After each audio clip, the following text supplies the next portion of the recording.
indicating whether something is true or something is false. He's presenting evidence to say here that Jesus has died, that he was buried, and on the third day he was raised from the dead.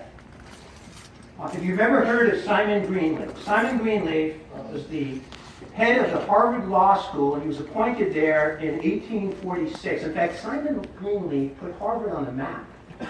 Just, you know what Harvard was originally started for? In fact, all the Ivy League schools. Some of you realize, just train preachers.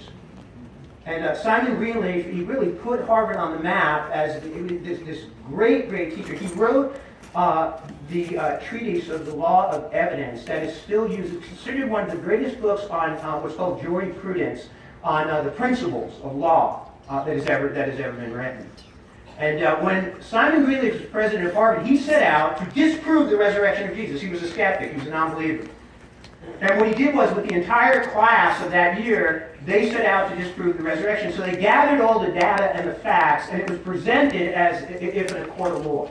So there is a jury, there is a judge, and when it was presented, Simon Greenleaf, he had come to the place where he realized the evidence for the resurrection was so overwhelming that he gave his life to Christ. He would later write the book, The Testimony of the Evangelist. If you want a great apologetic book that talks about the evidence for the resurrection, one of the greatest books ever written. And this is something that Simon Greenleaf said. A person who rejects Christ may choose to say that I do not accept it. He may not choose to say there is not enough evidence. The evidence is overwhelming. So what evidence? I just want to, again, talk to your head here for just a second. First thing, where's the body? Where's the body? All they had to do was produce the body. In 2,000 years, they have not found the body of Jesus. You had Pilate and all the power of Rome. You had the Sanhedrin, the Jewish leaders, the Pharisees, Sadducees, and scribes, the high priest. You had the temple guard. You had Herod and his little army. And they could not find the body of Jesus. The area of Israel, Jerusalem, is the most archaeologically dug area on the face of the earth. We're going to be there in just a couple of weeks. I'll tell you, it is archaeological dig upon archaeological dig upon archaeological dig. You keep going deeper and deeper and deeper. It's the area that has the greatest amount of history on earth. And they have never found the body of Jesus. Just, where's the body? We're studying the book of Acts here on Wednesday night, and we're seeing that the church of Jerusalem and Israel, by about the year 55 AD, there were about 150,000 Jewish believers in the church, of Jesus. These are Jewish people who gave their heart to Jesus, and they put their faith in him that he is the Messiah, that he is the Messiah. Now, just as Christianity is spreading throughout Israel and spreading throughout the world, right? There are these leaders who they were appalled. They hated Jesus. They hated the believers. All they had to do was produce the body, and that would have put an end to it. And in 2,000 years, nobody. A second thing that really stands out is the burial cloth. Think of this. They passed a rumor that the apostles went in, they took on the Roman soldiers, they moved the stone, they broke the seal, and they said they stole the body. Now, if you were stealing the body, and you knew that there were soldiers who, if they found you, were going to cut your heads off, I would think that you wouldn't have folded the burial cloth carefully. And understand, the burial cloth was there as though the body had evaporated from it. And not only that, the napkin that covered Jesus' face was neatly folded. When John and Peter got there, the napkin was neatly folded.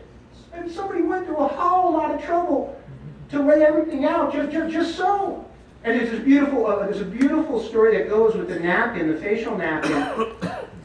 When a Jewish man would sit down in the time of Jesus and have dinner, when he was done, what he would do is he would take the napkin and he would throw it down. And then he would leave. He wouldn't come back.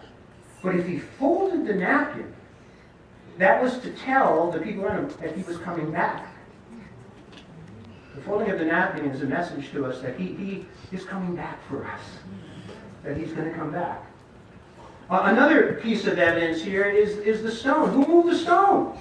And again, theories, people have thrown out these hypothetical theories through the ages that the women, Mary, right? That I just want to, when we go to Israel, I think I was there on my second trip. There was a stone, a grave stone, that basically it's brought down into a gully, and there were four big men. I mean, these guys were the four buff 20-somethings, and they're trying to push the stone, and they were not able to push it. You want to tell me that maybe these women, maybe they got into CrossFit or something, I don't know. Started doing protein shakes and they were able to. So who moved the stone? Another thing, the stone was sealed. If you were to break the Roman seal, what was the punishment? By death. It's capital crime. Again, the apostles who are hiding, they're like scared rabbits. They have denied him. They have deserted him. You want to tell me that they all of a sudden got up the chutzpah to go and break the stone? And not only break the stone, but they went and they would have taken on, okay, this is a squad of soldiers. This is 4 Roman soldiers. Let's take a look at those guys, okay? They were fishermen. You want to tell me that they went and took on these 4 warriors who have lances, who have swords, who have daggers? They're covered in armor. And again, for them to let somebody steal the body, they could have been facing death. And that suddenly the fishermen were able to go and take on these guys? Come on. And then you have the apostles, right? They deny him, they desert him, they're cowering for their lives. And something happens. And within just a few days, they're in the temple court preaching the gospel. They can't shut them up. Hey, look, you need to stop preaching the gospel, Peter and John, Acts chapter 4. And if you don't stop preaching the gospel, we're going to kill you. And they said, hey, look, should we obey you or should we obey God? We can't help but preach the gospel. They give them a beating. And they're still preaching the gospel. And the amazing thing is, they all would go on and preach the gospel. 10 of them, remember Judas, he killed himself. 10 of them would die in the preaching of the gospel. And one of them, John, the only one, it's believed that John died of old age. He was exiled to Patmos, and in the book of Revelation, chapter 1, and then later on, he was in Ephesus when he died. Andrew, the brother of Peter, he was crucified in Turkey on an X-cross. It said that he hung there for 4 days and continued to preach the gospel.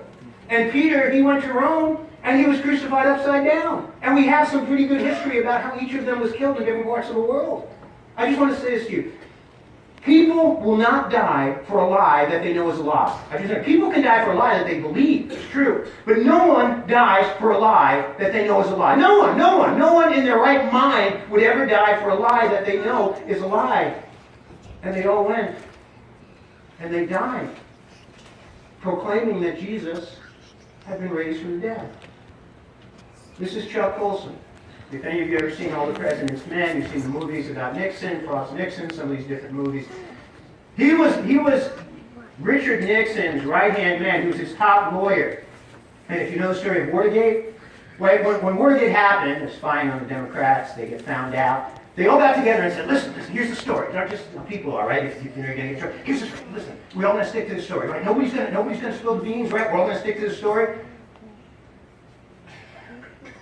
These guys get indicted, and let me tell you, they sang like canaries. They sold out Nixon, they sold out each other. Colson is in jail, and he reads the Gospels, and he reads Mere Christianity by C.S. Lewis.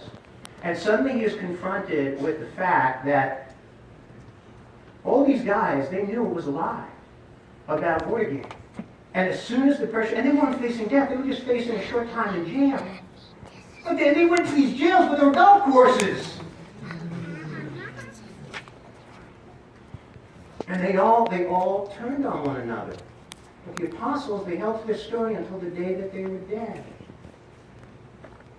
People do not die for a known lie. This is Lew Wallace. I don't know how many of you know who Lew Wallace is. Lew Wallace was a Confederate general during the Civil War. Lew Wallace was an unbeliever at the end of the war.